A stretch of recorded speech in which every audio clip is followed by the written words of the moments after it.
वही गीत गाऊंगा जो मैंने प्यार किया था ओरिजिनल में।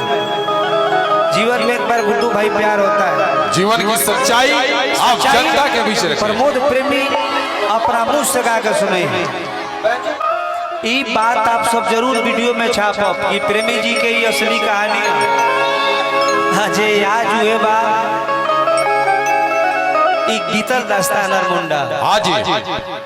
एक लड़की साहब आज से 15 साल पहले एक लड़का से बड़ी प्यार बेपनाह करती है। सच्ची घटना है अंकिता, बात को सुनना। वो लड़का ए मालिक लड़की से एक दिन बिना मिलने नहीं के रहा। रात बिरात बरसात होके चाहे बिजली तड़के चाहे बोरिंग होके वो प्रेमी एको पे ना सोचे कि ना मिलब अपना प्यार से। आप देख रहे हैं उजाला एंटरटेनमेंट के माध्यम से। के माई बाप जान गए दोनों आदमी के रिश्ता के बारे में। तलाक तो लड़की के धमकी लोग दे करके लड़की के शादी ब्याह हो ही घड़ी तय कर दे। तेरी बात पता लड़का के नहीं चल। लड़की के शादी ब्याह के दिन रखा जाता, शादी भी हो जाता पता नहीं के। भाई भाई भाई लोग बैठा ना भाई। ए बाबू ए शांत रहिए आप लोग। लड़की सुहाग रात के दिन बेदू भाई सेज पर सही बैठल बिया।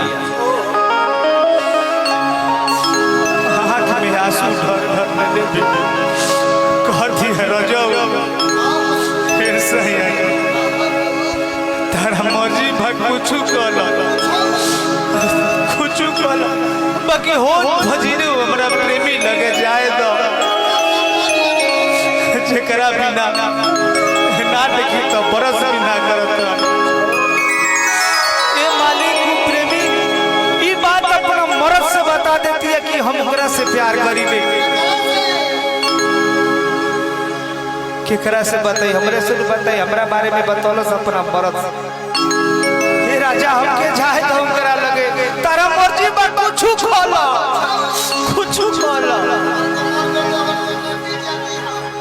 हे राजा तारा मर्जी बा आज की रात तू जैसे कह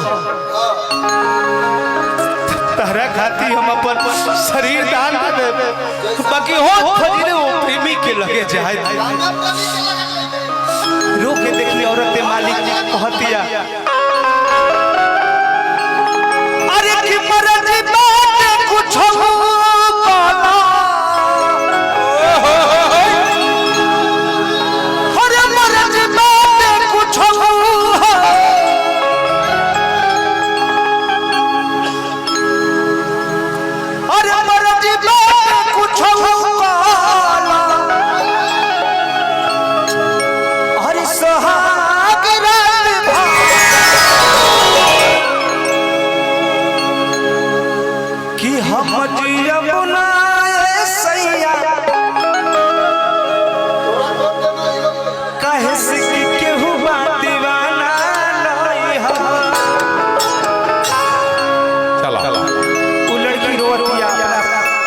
बात रखले बिया।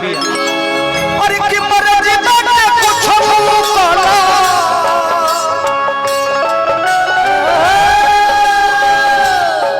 मर्जी बात कुछ हो मर्जी बात कुछ कला मर्जी बात कुछ हो मर्जी बात कुछ कला। ए मनीषा सोहाग रात भर में हमरा अपना सैया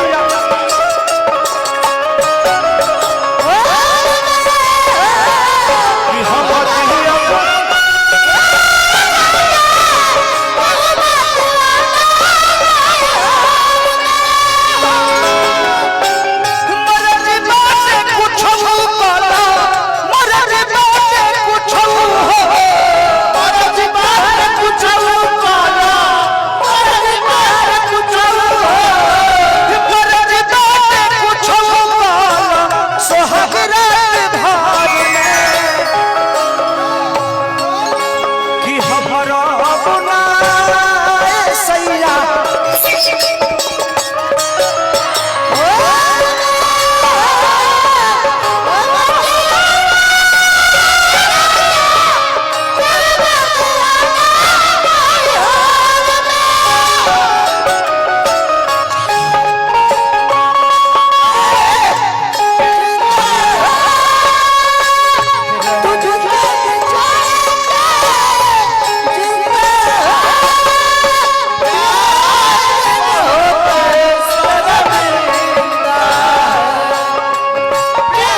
हमरा साथे सबसे बड़ा तू चिट्ठी कइले बा। अरे पहले बता दी हो तो लड़की कहता है राजा ये सैया जी कि तोहरा से पहले बने केहू के हम जान हो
रह घरा के कैसे भूल जाए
बाकी अर्थी घरे हमरा के जाए अर्थी भी जाए दे रह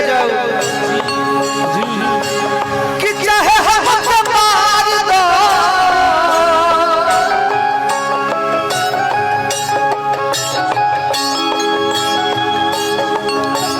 कि चाहे हमके मार दो हमके मार दो